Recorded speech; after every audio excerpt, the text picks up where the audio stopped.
Tidak ada satu pun orang Islam yang datang ke Yathrib belajar dari Nabi di madrasah Nabi kecuali jadi orang paling unggul di masanya dan mudah menguasai berbagai bidang setelah dia masuk Islam.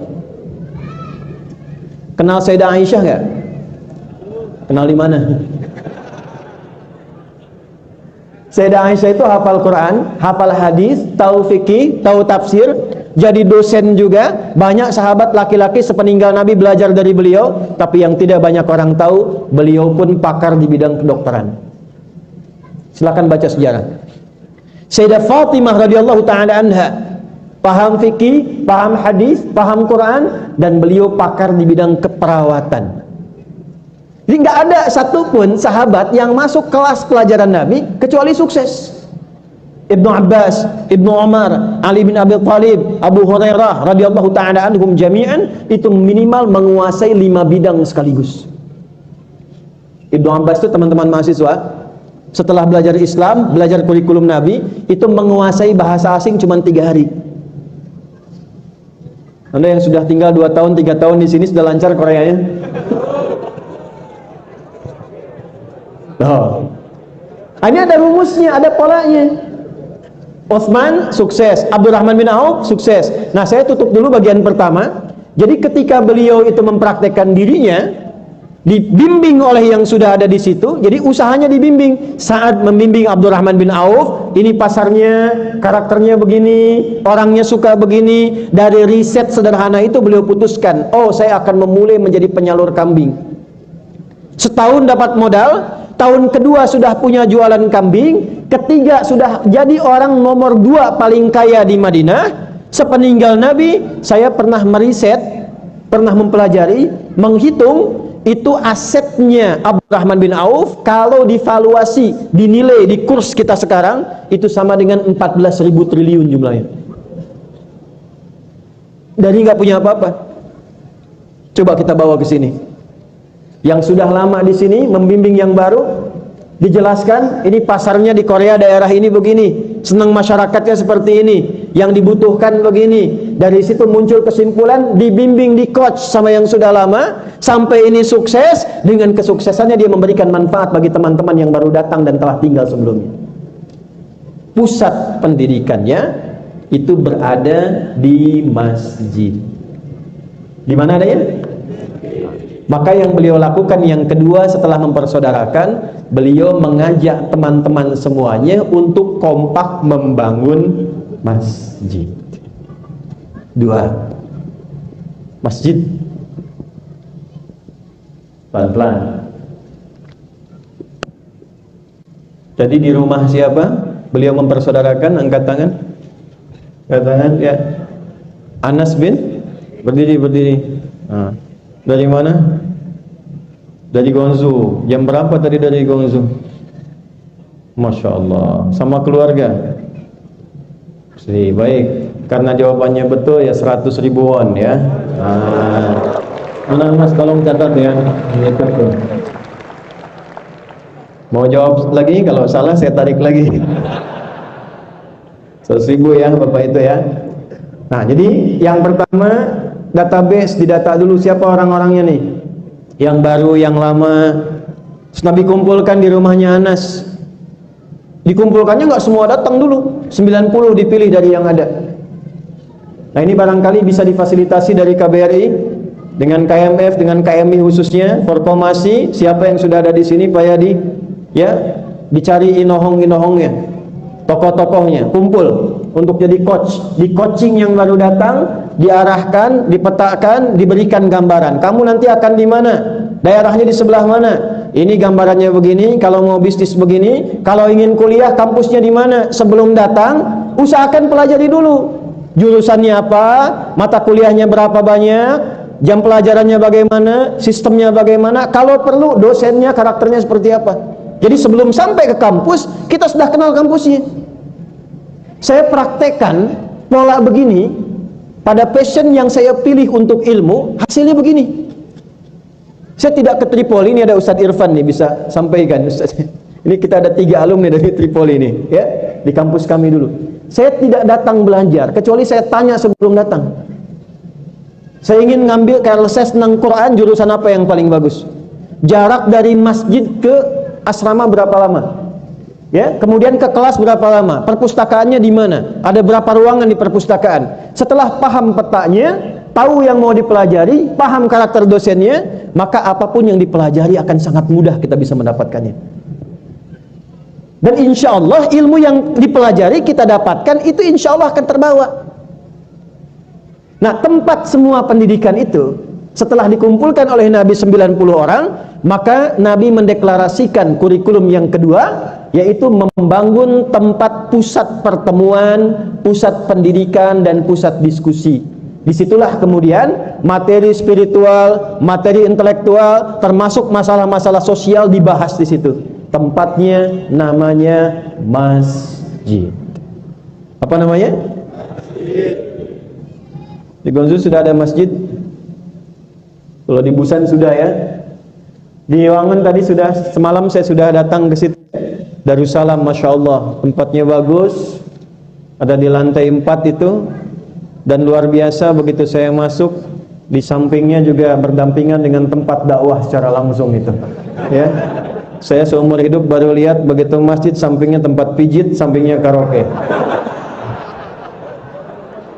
Jadi saya bilang sama panitia, tugas Anda yang pertama adalah bagaimana mengislamkan mbak-mbak pijit yang ada di sini supaya dia jadi mualaf. Tapi alhamdulillah langsung diberikan visi dakwah, bagaimana mempraktekannya. Nah, itulah kurikulum yang kedua kita akan bahas. Sudah lunas belum itu masjidnya? Belum. Berapa lagi? Sedikit lagi. Berapa? 59. 50 itu 67. Terjadi perbedaan pendapat nih. Masalah uang aja beda tuh. Ya, saya sudah lihat datanya semalam ya. Ada 59 juta. Ya sudah, nanti kita selesaikan. Ya, tidak perlu donasi ya. Tidak perlu donasi. Insyaallah kita selesaikan. Nah, ini kita praktekkan ambil berkahnya. Nanti untuk Masjid Darussalam yang belum 59 juta nanti kami yang insyaallah akan siapkan untuk melunasi itu. Ya. Maksud saya gini, saya sudah datang sendiri, kemudian nulis sendiri, merangkan sendiri, sudah ikut partisipasi. Kalau Anda belum baik juga, dengan cara apa lagi kemudian saya harus sampaikan? Ayo kita teruskan. Masjid nih, masjid sudah ada. Apa kurikulum yang ada di dalam masjid? Ada yang hafal Quran nggak di sini? 30 juz. 15. Jangan nunggu juz 30, nggak akan saya sebut. Baik, cepat aja, cepat ya. Padahal 1 juz itu 1 juta tadinya. Udah nggak jadi. Udah waktu habis, waktu habis. Singkat saja, fungsi masjid di dalam Al-Quran yang pokok ada 5. Ada berapa? Adanya di Quran surah 9 ayat ke-18. Dan dibuka dengan kata innama. Adatul hasri, huruf menunjuk hukum pembatasan. Innama ya'muru masajidallah. Orang-orang yang mampu memakmurkan masjid-masjid Allah itu orangnya terbatas, kalangan elit. Jadi berbahagialah yang di Korea ini yang terpilih oleh Allah punya kecenderungan memakmurkan masjid. Yang datang jadi imam, jadi da'i, itu kalangan terbatas elit. Makanya dijaga tuh, jangan sampai nggak betah gitu. Yang menarik apa? Tapi ini pun harus punya 5 ciri ini. Kalau nggak punya cepat pulangkan.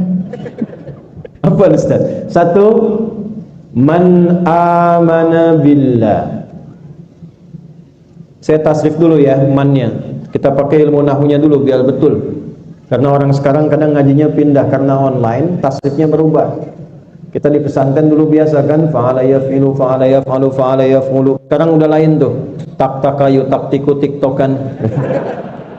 Fasbakayu, facebooku, facebookan, gitu kan? Instagrama, yanstagrimu, instagraman. Yang terakhir taba ya tubuh, YouTube. Man ismun mausulun yadullu 'ala al-fardiyatil 'ammiyah. Kata sambung konjungsi menunjuk pada setiap objek tunggal tapi tawarannya general. Jadi kalau ketemu man di Quran, itu tawaran dari Allah langsung secara personal ke kita. Terbuka tawarannya, nggak melihat siapapun. Yang penting ingin masuk dalam golongan itu. Ya, mau dia kiai, mau dia ustadz, mau dia orang biasa, kalau pengen Allah kasih jalan. Jadi cara bacanya rasakan, hei Adi Hidayat, hei fulan, hei fulana, innama ya'muru masajidallahi. Orang-orang yang mampu memakmurkan masjid Allah itu adalah kalangan terbatas. Hanya yang punya ciri berikut. Satu, man, siapapun. Saya kurang senang dengan terjemahan barang siapa. Man, barang siapa, itu saya kurang cocok. Karena sampai saya tiba di Jangan University ini, saya belum temukan tuh barang punya siapa. Maka saya lebih senang menerjemahkan siapapun. Satu, punya sifat amana billahi wal yaumil akhir. Memakmurkan masjid, bukan meramaikan. Kalau rame di stadion rame, di taman sekarang sedang rame. Kolam beku pakai skating rame. Jalan ketutup salju udah ada yang main prosotan depan tuh, rame. Ya? Kalau rame dimanapun bisa rame. Amara itu diantara maknanya, perhatikan baik-baik, ini poinnya. Membawa segala yang bermanfaat. Satu. Karena itu usia kita juga disebut dengan umur, punya arti sesuatu yang bermanfaat. Jadi kalau ditanya, Anda berapa umurnya? Saya 40 tahun. Dari 40 tahun hidup itu berapa sudah manfaat yang ditampilkan? Yang bicaranya bermanfaat, yang kalau mendengar-dengar bermanfaat, kalau melangkah ke tempat bermanfaat. Nah, semua kegiatan yang terkait dengan masjid, kata Allah, itu mesti dibuat kegiatan yang ada manfaatnya. Gimana caranya orang masuk masjid? Dengan keluar dari masjid, dia mendapatkan satu manfaat. Maka yang pertama cirinya, untuk memakmurkan masjid, mendapatkan manfaat dari masjid, kata Allah, yang pertama cirinya, amana billahi wal yaumil akhir. Jadikan masjid itu sebagai proyek menguatkan iman dan mencari bekal untuk di hari kiamat. Iman plus bekal pulang.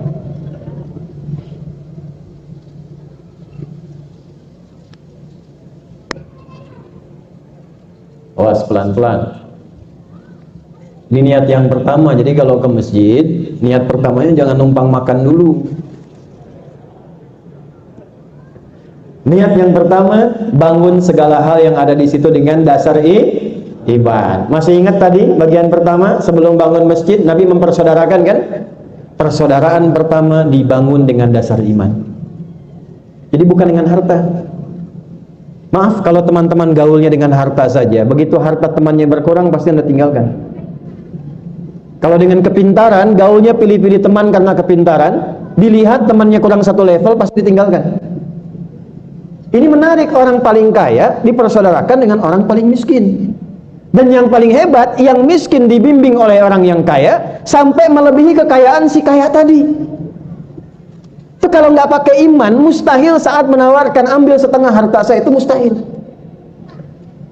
Jadi ternyata iman itu melebihi harta, melebihi ilmu, melebihi tenaga. Karena kalau orang sudah bersaudara dengan imannya, dia akan memberikan yang terbaik untuk saudaranya. Itu poin pokoknya. Jadi bagaimana masuk ke dalam masjid, dibuat kegiatan di dalam masjid yang bisa meningkatkan iman, yang dengan iman itu kita membuat segala hal yang bermanfaat ketika keluar dari masjid. Itu dasar pertama. Dan proyeknya akhirat. Akhirat. Yuk kita praktek ya, pelan-pelan. Caranya bagaimana untuk menguatkan iman itu dan dipraktekkan dalam kehidupan? Teruskan ayatnya. Wa aqamas shalah. Latihan sholat yang benar dan baik. Ada aqama yuqimu di situ. Latihan sholat yang benar dan baik.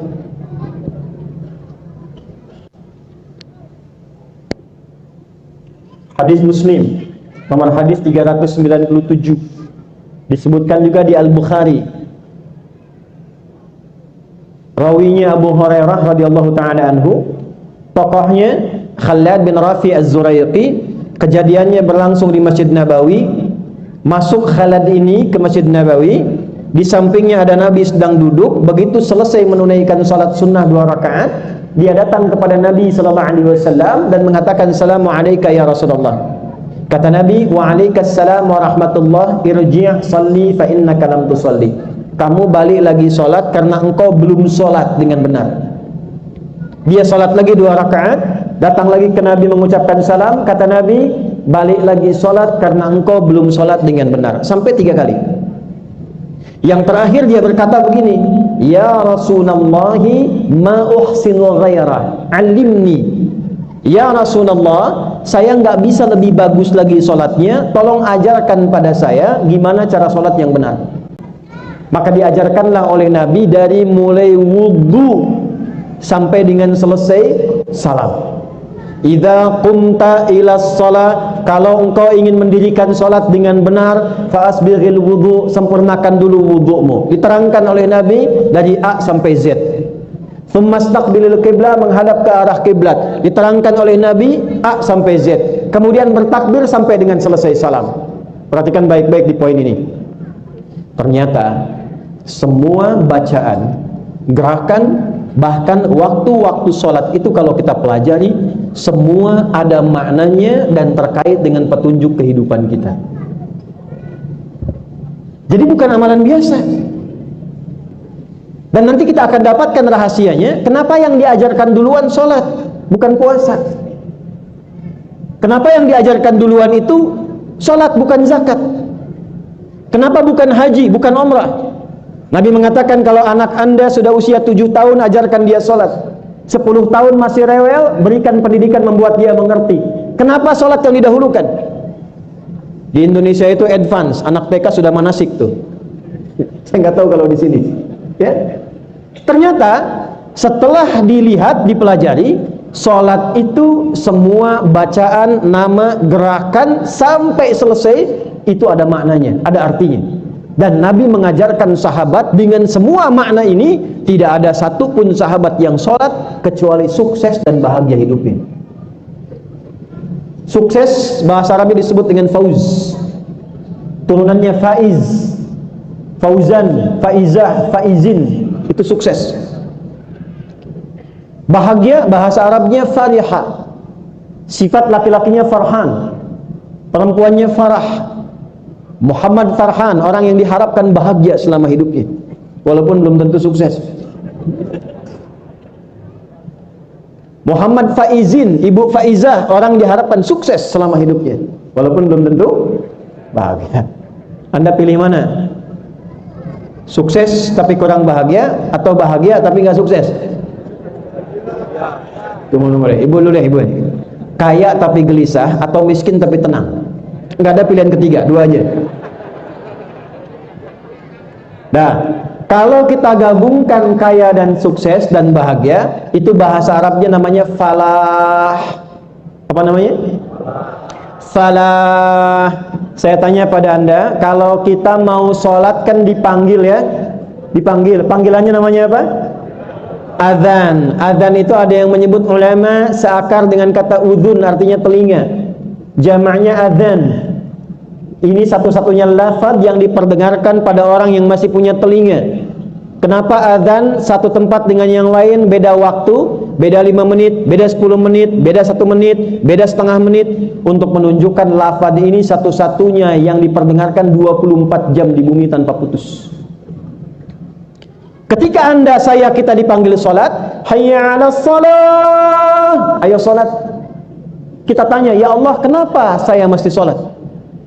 Jawabannya bukan karena kamu harus ibadah, jawabannya bukan karena kamu harus buktikan imanmu. Perhatikan jawabannya, diperdengarkan di telinga kita. Setelah hayya 'alas shalah, apa jawabannya? Hayya 'alal falah, supaya engkau sukses dan bahagia. Jadi sholat yang benar itu seharusnya mengantarkan kita pada kesuksesan dan kebahagiaan sesuai dengan pilihan hidup masing-masing. Jadi kalau dia kerja, jadi pekerja yang sukses. Kalau dia di rumah tangga, jadi suami yang sukses, jadi istri yang sukses, jadi pelajar yang sukses. Dan ternyata semua gerakan sholat, bahkan dari namanya itu ada maknanya. Itulah tadi yang dipraktekkan Abdurrahman bin Auf. Itu baru mempraktekkan berdiri dalam sholat, menghasilkan orang paling kaya yang pernah tinggal di bumi. Yuk kita ambil contoh ya. Maksud saya nanti kalau ke masjid, ya selain dapatkan imam yang bagus, imam yang khusyuk, mimpinnya enak, fikihnya belajar, dikaji juga makna sholat ini untuk dipraktekkan dalam kehidupan, khususnya di bumi Korea Selatan ini. Saya ambil contoh. Sholat pertama namanya apa? Cepat, namanya apa? Subuh. Apa artinya subuh?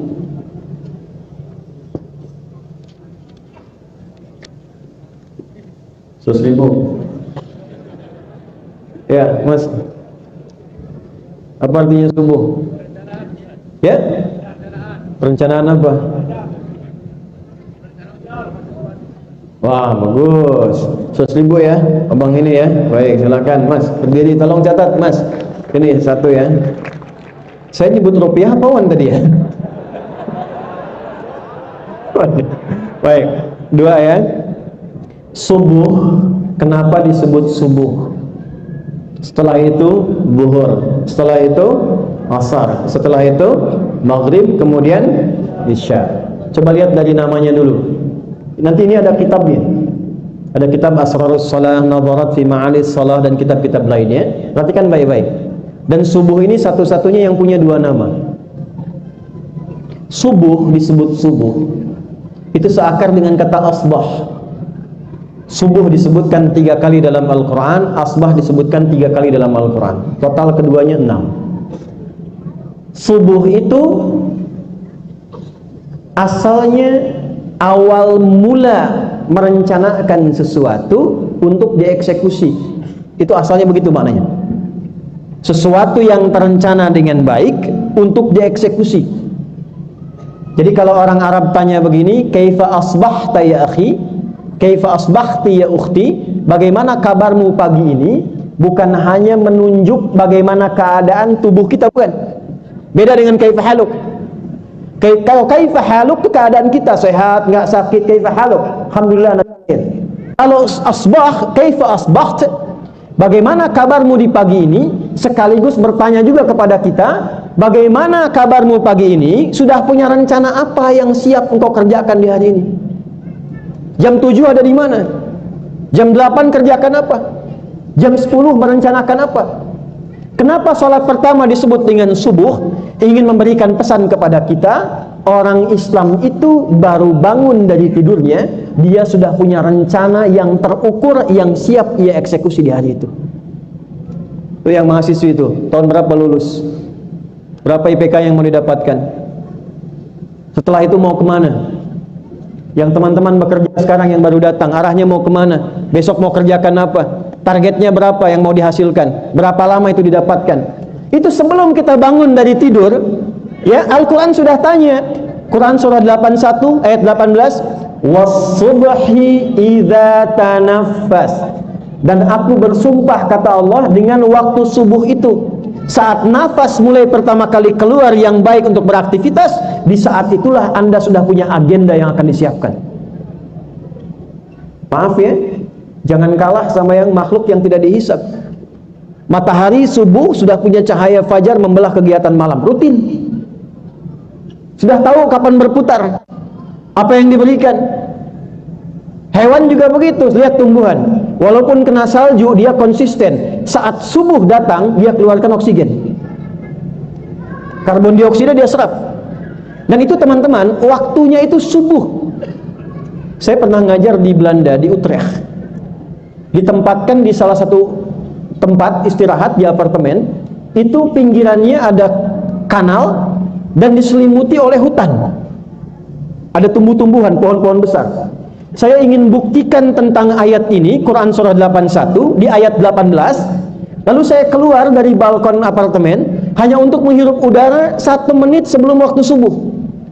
Ternyata masih pengap, karbon dioksida.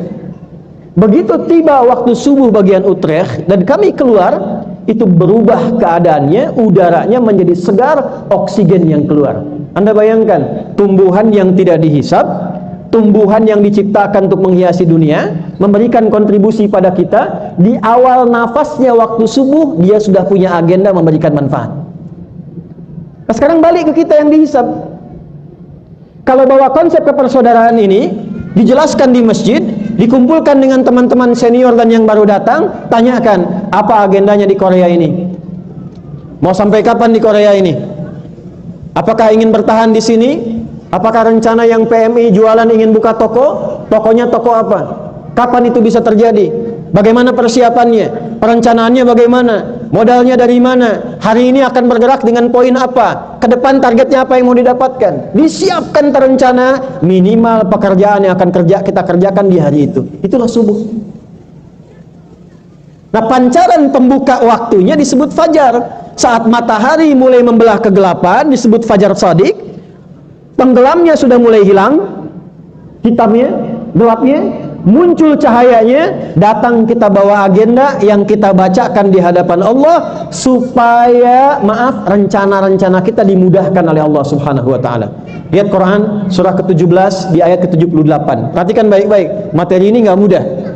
Aqimis salata liduluki syamsi ila ghasaqil laili wa qur'anal fajri.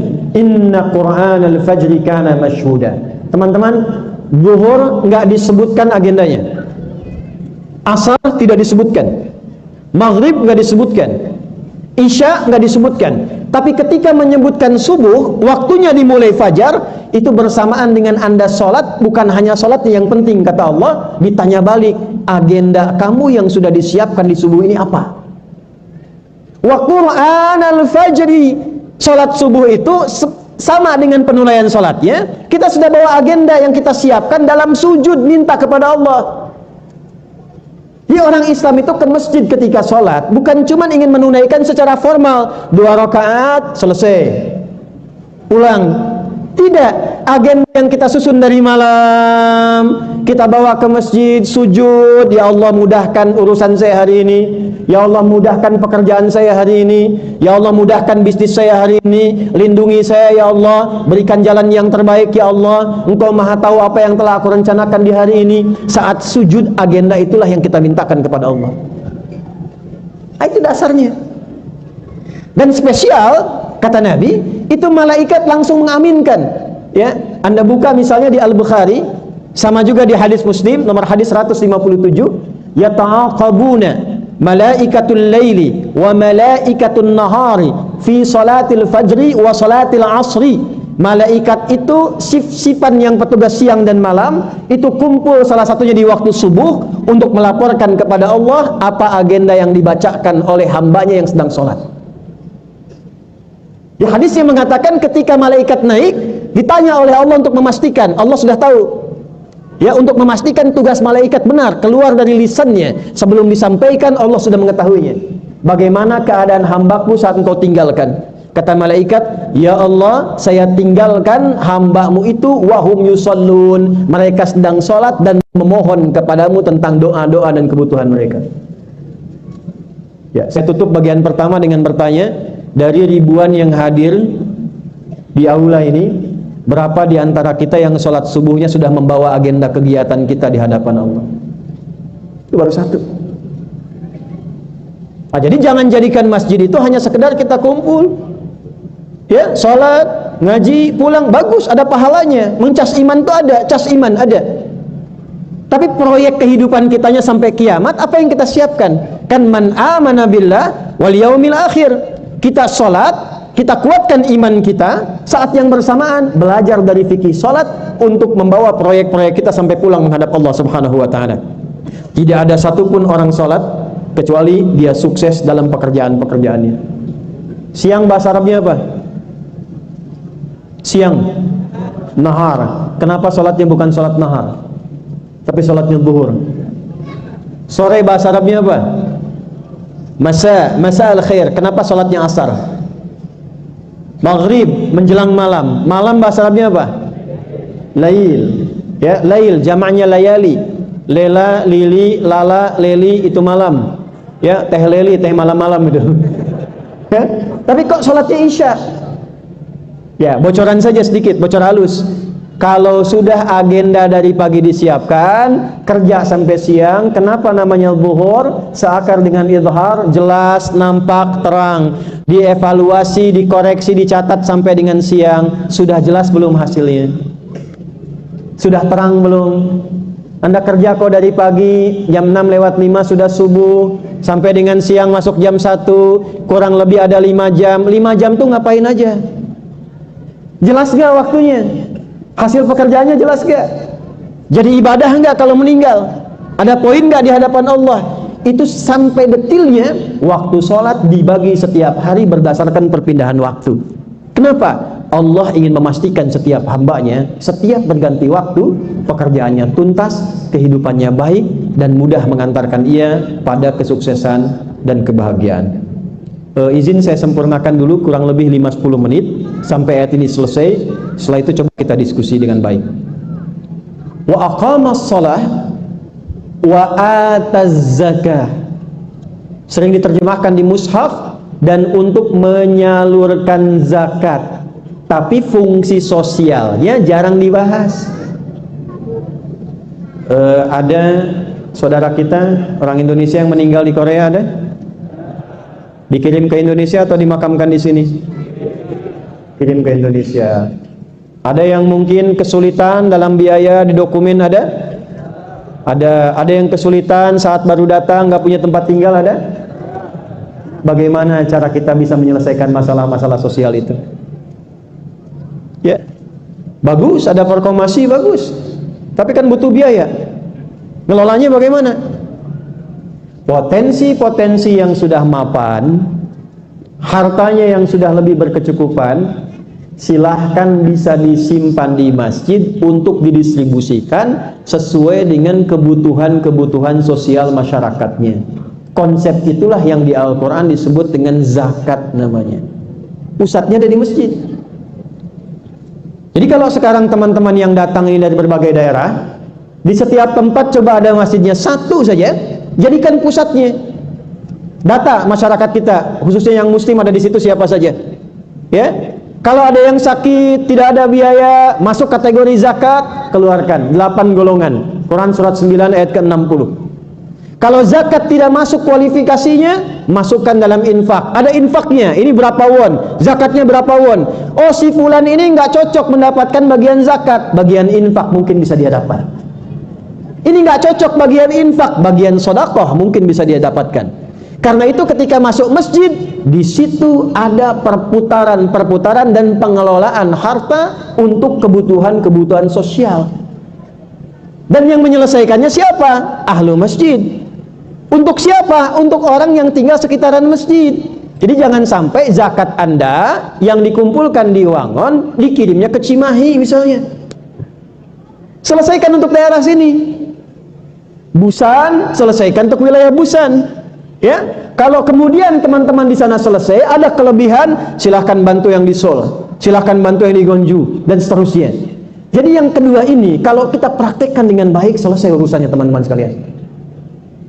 Ada seorang meninggal, KBRI terbatas pembiayaannya. Lihat di mana potensi yang bagus, yang saldonya bagus untuk digunakan. Oh, Masjid Darussalam punya ini potensinya, silahkan gunakan bagiannya. Masuk zakat, masuk. Enggak masuk, infak. Yang kedua, ternyata ada bagian di masjid itu selain menyantuni orang-orang Islam yang ada di sekitarannya, juga bisa digunakan untuk menyantuni yang non-muslim yang mungkin hidup berdampingan dengan kita.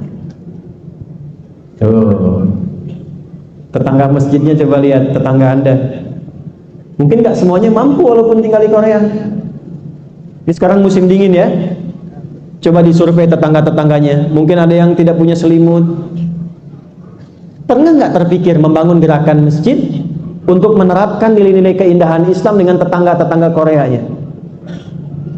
Ya, Forkomasi, KMI, KMF, sekitaran orang-orang yang tinggal dengan masjid, ternyata ada warga yang bahkan tidak punya selimut. Anda datang dari masjid ke situ, sampaikan, ketuk pintu, selamat pagi, selamat siang, ataupun selamat malam, ketuk, kami tetangga saat ini, ya, alhamdulillah kita punya ada beberapa stok selimut, mungkin bermanfaat.